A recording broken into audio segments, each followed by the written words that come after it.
Moi, quand j'achète un produit, je me fie toujours au Nutri-Score, mais j'avoue que je me pose pas trop de questions sur sa fiabilité. En grande surface, on est bombardé par plein de labels et j'ai un peu de mal à m'y retrouver.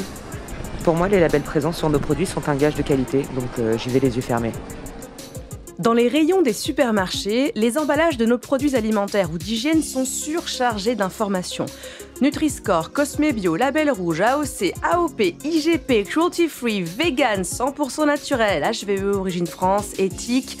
Entre les allégations fantaisistes des industriels, les labels indépendants, les certifications européennes et les applis comme Yuka, Open Food Facts ou Winky, difficile de s'y retrouver dans la jungle de la notation produit.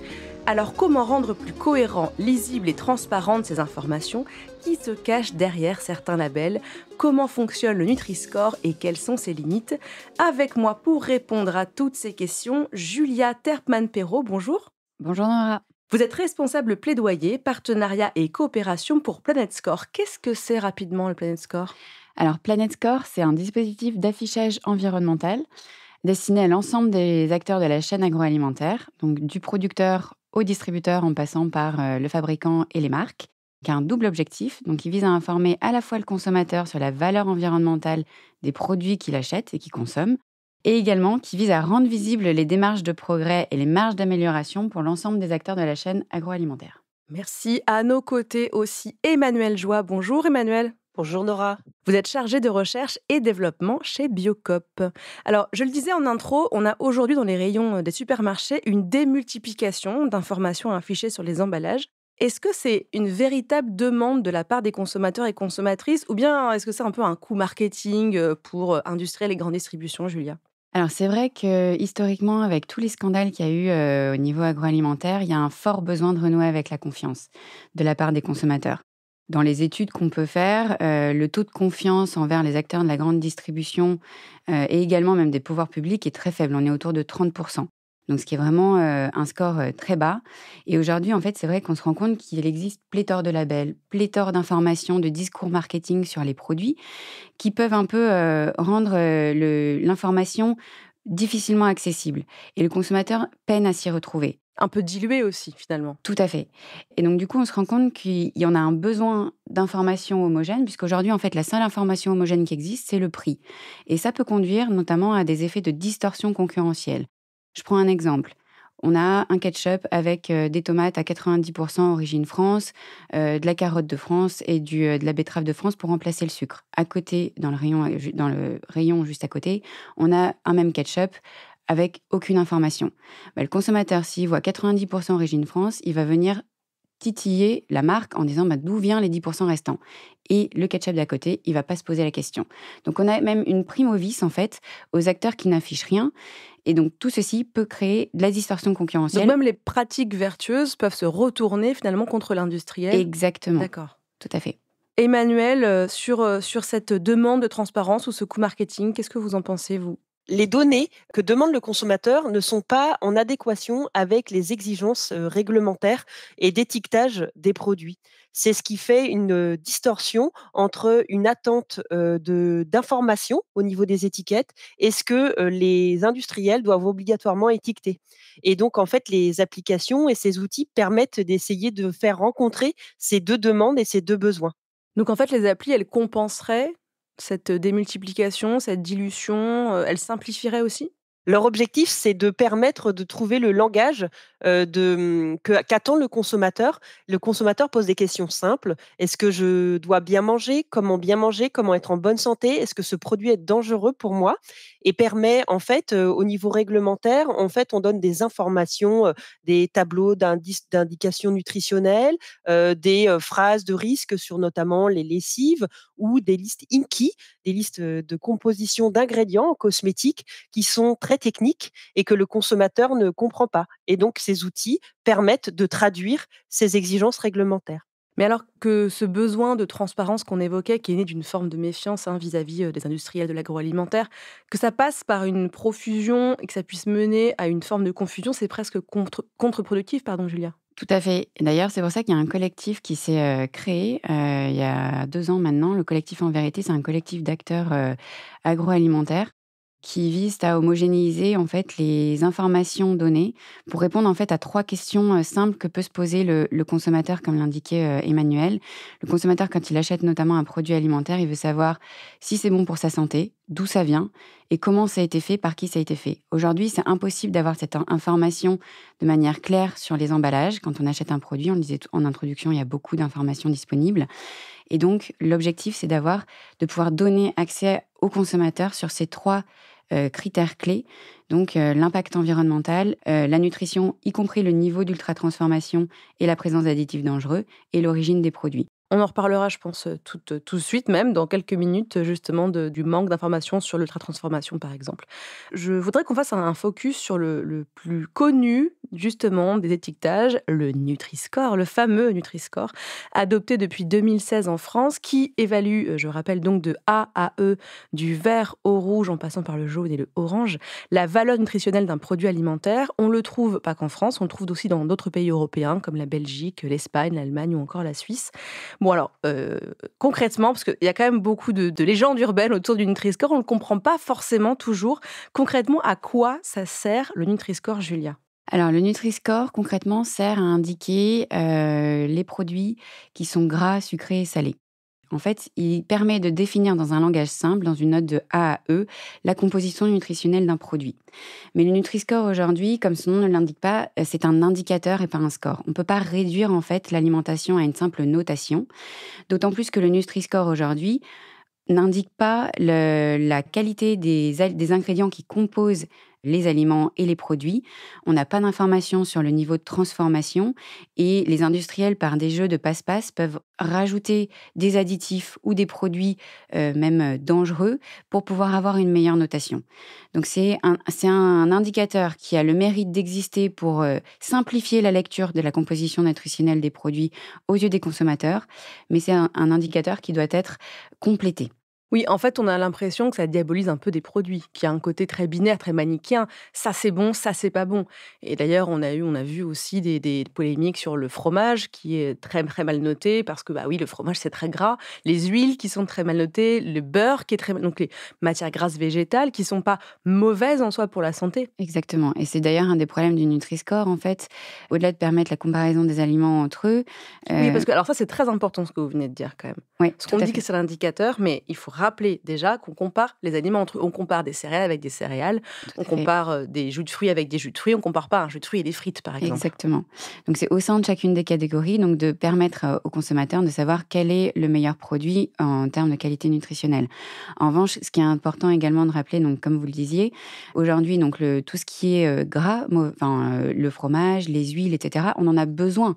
Donc, il faut voilà, essayer de dépasser en fait le Nutri-Score et on en parlera peut-être un peu plus tard, mais on revient en fait aussi sur des thématiques de pédagogie consommateur et de réapprendre en fait aux consommateurs à bien s'alimenter. On va en reparler effectivement tout à l'heure. Emmanuel, comment ça fonctionne ce Nutri-Score? Comment est-ce que cette indication peut réussir à mettre des notes de A à E à certains produits? Alors, le Nutri-Score, c'est ce qu'on appelle, un algorithme un peu complexe, mais l'objectif est de mettre en avant des nutriments et de les privilégier et d'autres de les limiter. Les nutriments à privilégier, ce sont les fibres, les protéines, aussi des ingrédients qui sont, riches en vitamines, en minéraux tels que les fruits et légumes sont privilégiés dans l'outil de notation, Nutri-Score et par contre, les, nutriments, les calories, les sucres, le sel sont eux des ingrédients qui sont à limiter, qui sont, problématiques ou identifiés comme, pouvant, en trop forte quantité être, néfastes, ou ayant des impacts négatifs sur la santé. Les, règles de calcul ont évolué au fil du temps sur cet indicateur. Début 2024, des nouvelles règles ont été mises en place dans cet algorithme pour pouvoir, séparer ce qu'on a identifié comme bonne et mauvaise graisse. Désormais, par exemple, il y a des huiles, des lipides qui sont, mieux, classés que d'autres. Il y a aussi des viandes qui sont mieux ou moins bien classées que d'autres et petite chose nouvelle, depuis début 2024, ce qui n'était pas le cas, les boissons, sont, notées, dans le Nutri-Score avec notamment des notes négatives posées sur, les boissons qui contiennent des édulcorants, puisque précédemment ce n'était pas le cas. Donc il y a une granularité un peu plus fine avec ce nouvel algorithme. En fait, il y a quand même entre 30 et 40% des produits qui ont vu ou qui vont voir leur score modifié. Et Emmanuel, pourquoi est-ce que le Nutri-Score, il a encore une si mauvaise réputation? Il y a une forme de défiance même, parce qu'on le rappelait avec Julia, que c'est une façon d'indiquer, pas de noter, et surtout qu'on compare les aliments entre mêmes catégories, dans une même catégorie. Mais c'est vrai qu'on voit souvent des commentaires négatifs qui taclent le Nutri-Score en disant «Bah oui, mais attendez, vous avez mis des céréales chocolatées très sucrées avec un A, des frites notées A aussi». Pourquoi est-ce qu'il y a cette mauvaise réputation? En fait, il y a plus tout le monde est un peu coupable dans cette mauvaise réputation. Le Nutri-Score a quelques défauts. Par exemple, le Nutri-Score, il a bien fallu choisir donc, en fait, prend, et fait la notation par rapport à 100 grammes de produits. Donc, des produits qu'on ne consomme pas en généralement 100 grammes, par exemple, c'est très rare de consommer 100 grammes d'huile. Donc on va prendre 100 grammes d'huile, donc elles vont être très mal notées. Et puis, on va, identifier d'autres produits qui seront, à l'opposé, mis en avant alors qu'on en consomme bien plus que 100 grammes quand, on les consomme. Ça, c'est la problématique Nutri-Score. Il y a aussi la problématique du consommateur qui comprend Nutri-Score et donc en fait, qui va, reposer, des fois, des produits, notés E qui sont bons pour sa santé parce qu'en fait, il ne la tout est important dans l'éducation alimentaire et le Nutri-Score ne va pas permettre, de simplifier complètement l'alimentation. L'alimentation n'est pas juste simplement A, B, C, D, E, mais bien un juste mélange de différents éléments qui vous permettent d'être en bonne santé. Donc en fait, c'est pour ça que le Nutri-Score a ses détracteurs et qu'on ne peut pas, 100 se satisfaire d'un produit. Surtout, le Nutri-Score ne tient compte que d'un indicateur qui est la nutrition. Or, pour être en bonne santé, il n'y a pas que la nutrition qui est importante, il y a aussi la diversité, il y a aussi ne pas manger dernièrement depuis 20 ans, on a entendu parler de l'ultra-transformation, donc de ne pas manger des ingrédients industriels puisque le Nutri-Score peut facilement se faire orienter vers des très bons indicateurs en étant ultra transformé. Et puis aussi, il y a d'autres sujets dont ne tient pas compte le Nutri-Score, qui sont la présence de substances indésirables telles que des pesticides ou des pollutions environnementales. Et donc d'autres indicateurs, d'autres scores se créent pour essayer de compenser ces difficultés et ces points négatifs du Nutri-Score. Mais alors concrètement, Emmanuel, qu'est-ce qu'on devrait apprendre en priorité aux enfants et aux adultes par rapport à une liste d'ingrédients, par exemple? Il y a 2 choses. Pour l'alimentation, le tableau, d'indication nutritionnelle, le niveau de calories, par portion est important à retenir, et non pas aux 100 grammes puisque en fait, c'est ce que l'on mange et puis, certains, indicateurs, importants à identifier, savoir faire la différence entre des glucides et du sucre. Ça, c'est vraiment des notions importantes. Aussi, dans la liste des ingrédients, toujours faire attention aux ingrédients, qu'on connaît et éviter ceux qu'on ne connaît pas. Ça permet déjà, de pouvoir, faire un premier tri, en dehors de tous les labels et de sélectionner, son alimentation. Et puis en cosmétique, certes, on ne va pas apprendre à lire toute une liste d'ingrédients, à connaître, les centaines d'ingrédients utilisés, en cosmétique, mais il existe une dizaine, une quinzaine d'ingrédients qui sont, problématiques ou potentiellement problématiques pour certaines parties de la population et dans ces cas-là, apprendre à les identifier sur une liste des ingrédients permet des fois de reposer un produit qui ne nous conviendrait pas sur une étagère sans forcément avoir un label. Pourquoi est-ce que, Julia, le Nutri-Score n'est pas obligatoire, dans, les 7 pays européens qui l'ont, mis en place finalement? Alors aujourd'hui, donc ce qu'on peut écrire, sur les packs, est régi par un règlement, donc au niveau de l'Union européenne, qui s'appelle le règlement INCO. Ce dernier doit être révisé, en 2025 et donc tant que ce règlement donc n'a pas été révisé, il n'inclut pas l'obligation en fait d'afficher le Nutri-Score au niveau de l'Union européenne. On ne peut pas le rendre obligatoire dans chacun des pays dans lesquels il est déjà affiché. Pourquoi? Parce qu'il y a aussi, la libre circulation des marchandises, le droit à la concurrence et cetera et donc on ne peut pas imposer dans un pays de l'Union européenne un affichage spécifique, sur les packs par rapport donc à ce qui se ferait au niveau à l'échelle de l'Union européenne et on l'a vu, il y a certains pays qui poussent contre, le Nutri-Score, notamment l'Italie, évidemment avec exactement. Ferrero, hein, Exactement. Donc, il y a également certains lobbies industriels qui peuvent pousser contre. Dans certaines études, on peut le voir, seulement 1% des produits industriels qui devraient être notés E affichent un Nutri-Score E.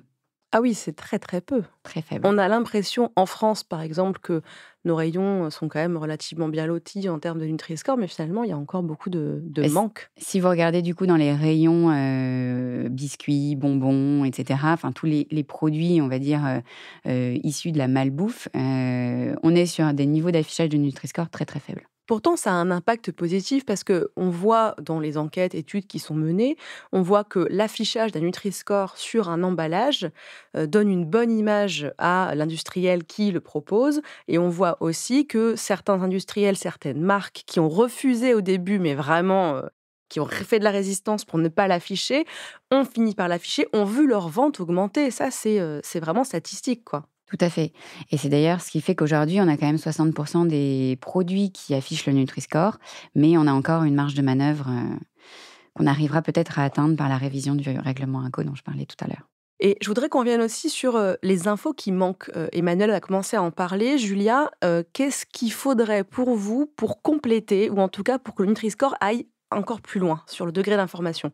Alors, au niveau du Nutri-Score, c'est vrai que, donc, comme on l'a dit, il manque donc le niveau d'ultra-transformation. Aujourd'hui, les marqueurs d'ultra-transformation et les produits ultra-transformés sont réputés dangereux pour la santé, à l'origine de certaines maladies et de certains maux de notre société, comme l'obésité, le diabète, etc. Maladie cardiovasculaire. Maladies cardiovasculaires, exactement. Manquent également les informations en ce qui concerne les additifs dangereux. Par exemple, aujourd'hui, quand on achète du jambon, on connaît le problème des nitrites. Aujourd'hui, si on veut savoir s'il y a du nitrite ou pas dans son jambon, il faut retourner le paquet, aller faire le Sherlock Holmes et regarder la liste d'ingrédients à la recherche du E249 ou E250 inscrit dans la liste d'ingrédients. Et c'est pas indiqué clairement sur le pack ou via le Nutri-Score. En fait, souvent, c'est écrit sans nitrite, mais c'est pas écrit avec nitrite. Exactement. Et donc là, on se rend compte que c'est quand même dans le mauvais sens. Parce que si l'industriel marquait sur le pack jambon avec nitrite, on aurait peut-être certains comportements d'achat qui seraient modifiés. Il y a également d'autres informations qui sont importantes. Comme je disais un peu plus tôt dans le podcast, on a également des demandes consommateurs donc pour savoir l'impact environnemental des produits, le bien-être animal, l'aspect social aussi, les conditions de juste rémunération ou pas des producteurs. Et tout ça, d'ailleurs, c'est au sein de Planet Score, on a développé une étiquette, ce qu'on appelle une étiquette intégrale, qui permet d'informer donc le consommateur sur tous ces aspects. Au-delà de l'aspect environnemental dont je parlais en introduction, on peut également afficher via l'étiquette intégrale le niveau d'ultra-transformation, l'origine, la juste rémunération des producteurs sur une étiquette donc intégrale à poser sur les produits. Qui serait devant ou derrière? Devant. Devant. Ah oui, ça prendrait de la place sur l'emballage de la marque. Exactement, ça prendrait de la place, mais du coup, la marque pourrait aussi réduire peut-être ses autres allégations sur son packaging. On a ouvert l'épisode en parlant de méfiance, de défiance vis-à-vis des industriels, mais aussi des pouvoirs publics. Moi, j'ai une question, Emmanuel. Est-ce que tous les labels se valent? Clairement, non. Il y a des labels, il est important pour voir la qualité d'un label, son expertise scientifique qui est derrière l'élaboration des critères de notation. Ça, c'est vraiment une donnée qu'il faut regarder. Et puis aussi, il y a la transparence de ce label, c'est-à-dire la possibilité d'accéder aux critères de notation. Ça, c'est vraiment très important. Là-dessus, le Nutri-Score, par exemple, l'allégation ingrédients simples, le Planet Score, ont des critères de notation avec des comités scientifiques indépendants qui permettent en fait de donner et de valider la qualité de ces scores. Il faut, à l'opposé, se méfier des scores sur lesquels on a très peu d'informations sur qui est à l'origine de ce score et aussi si il a été édité ou créé par un industriel tout seul qui, isolé, peut éditer certains scores. Et dans ces cas-là, on peut remettre en cause des fois l'indépendance des critères de ce score. Comment on peut savoir justement qui se cache derrière un label, Julia? Comme le disait Emmanuel, en effet, c'est important de savoir, de se renseigner en fait sur les labels. Alors le Nutri-Score, on sait que ça a été, c'est plutôt donc au niveau de la santé publique que ça a été créé. Planet Score, du coup, c'est aujourd'hui La marque Planescore est détenue par un fonds de dotation qui lui-même est gouverné par un collège de scientifiques et d'ONG et de personnes qualifiées. Donc c'est vraiment un tiers en fait indépendant. C'est vraiment important en fait que le consommateur, quand il regarde les labels, il puisse comprendre qui il y a derrière. Est-ce que c'est un tiers indépendant? Est-ce qu'il y a des entreprises qui sont impliquées, qui financent également ces labels? Puisque en fait, on peut avoir une lecture du coup différente en fonction de ces informations-là. Ça veut dire qu'on doit se balader avec son smartphone dans les rayons et aller sur un moteur de recherche pour taper le nom de ce label un peu opaque et aller chercher qui l'a fait. Est-ce que c'est un label indépendant? Est-ce que c'est une marque? C'est un peu fastidieux quand même. C'est un peu fastidieux, mais aussi les podcasts peuvent permettre de donner plus d'informations Exactement, tout à fait. sur ces labels. Et je voudrais vous poser aussi une question sur la confiance. On en parlait plusieurs fois pendant cet épisode. Comment on peut redonner confiance, Julia, aux consommateurs et aux consommatrices qui font leurs courses justement et qui ont pléthore de labels, d'allégations, etc. La transparence. Et c'est aujourd'hui, on est dans un mouvement de transparence, de plus en plus. De plus en plus d'acteurs veulent faire la transparence. Et on l'a évoqué un peu plus tôt, le collectif En Vérité, donc ce collectif d'acteurs agroalimentaires qui veut faire avancer la transparence, c'est quelque chose qui va redonner confiance. Aujourd'hui, en fait, on n'est pas dans... Il faut aller dans une démarche de sincérité, absolument pas de name and shame, mais de dire je fais les choses de telle manière, je le dis. Peu importe si c'est parfait ou pas parfait, mais l'important, en fait, c'est d'informer le consommateur et de lui dire les choses. Et en fait, une marque qui va rentrer dans cette démarche de transparence, je peux citer notamment Omi. Omi, c'est une marque donc, qui se développe notamment sur le bio-régénératif et qui fait la transparence intégrale et complète, qui va jusqu'à donner les marges sur ses produits, qui vraiment détaille l'intégralité des coûts, la rémunération des producteurs, etc., qui a une transparence totale. C'est vrai que quand on achète un produit du coup de la marque Omi, on a tout de suite un gage de sincérité en face. Ça nous donne confiance en fait dans les achats qu'on peut faire. Emmanuel, on parlait de la multiplication des labels, notamment des labels qui ne sont pas indépendants, qui ont été créés vraiment par une marque, un industriel. Au niveau réglementaire, est-ce qu'il y a un moyen de montrer au consommateur, à la consommatrice, que certains labels valent moins que d'autres? Ou est-ce qu'il n'y a pas, à un moment donné, une loi qui doit passer pour interdire les labels non indépendants? Aujourd'hui, rien n'est dans le pipe réglementaire à ce sujet. Par contre, il y a une volonté à l'opposé au niveau réglementaire de mettre en place des scores européens. Il y a une volonté là actuellement au niveau européen d'avoir un score sur le textile, d'avoir un score sur la cosmétique et le législateur incite les industriels à se regrouper pour créer des scores qui seront homologués en termes législatifs. Donc c'est pour ça qu'on voit fleurir de nombreuses initiatives de consortiums d'industriels, parce qu'il y a une volonté d'inciter les industriels à créer des scores validés ensuite en termes gouvernementaux. C'est d'ailleurs l'un des projets du Nutri-Score qui, pour l'instant, n'avance pas à ce niveau-là, puisqu'il y a des oppositions de certains pays qui ne sont pas en accord, comme on a pu le dire, sur les critères de notation, puisque en fait, ça met en avant des points négatifs de gastronomie locale ou d'industrie forte de certains pays européens, et donc en fait ne fait pas avancer le Nutri-Score, par exemple, en termes gouvernemental. Julia, vous parliez de faire son Sherlock Holmes avec une loupe et aller chercher des additifs, des choses pas très bonnes pour la santé ou carrément délétères. Est-ce qu'un label ou un score apposé sur un emballage peut remplacer une forme de pédagogie ou de prévention? Alors non, pour moi, c'est complémentaire. Aujourd'hui, en fait, on ne peut pas se passer de pédagogie et prévention. On se rend compte que c'est apprendre à bien s'alimenter. Ça doit faire partie même de ce qu'on apprend à l'école, en fait. On fait bien des porte-clés lumineux. Exactement. Donc du coup, apprendre à savoir déchiffrer même une étiquette de produits alimentaires, savoir qu'une assiette doit être équilibrée avec la moitié de légumes, un quart de protéines, un quart de féculents. Tout ça, c'est des choses en fait qui s'apprend dès le plus jeune âge et qui permet, parce qu'un label ne pourra jamais remplacer justement cette pédagogie dans une démarche de prévention. On ne peut pas remplacer en fait une éducation alimentaire. Et c'est d'ailleurs peut-être un des problèmes aujourd'hui qui se passe à la fois au niveau donc, des enfants, mais surtout aussi au niveau des adultes. Pourquoi ne pas rendre obligatoire un rendez-vous chez un médecin nutritionniste une fois par an, qui pourrait donner les clés d'une bonne alimentation à chaque consommateur, chaque Français. Parce que donc la pédagogie au niveau de l'enfance, c'est super et c'est à faire, mais c'est pour dans quelques années. On verra les bénéfices dans quelques années. Mais déjà aujourd'hui, les adultes, les informer de manière concrète est très important également. Merci beaucoup Julia Tarpman-Perrault, merci Emmanuel Joie. Quant à moi, je vous dis à bientôt pour un nouvel épisode de Plus bio la vie. Ciao.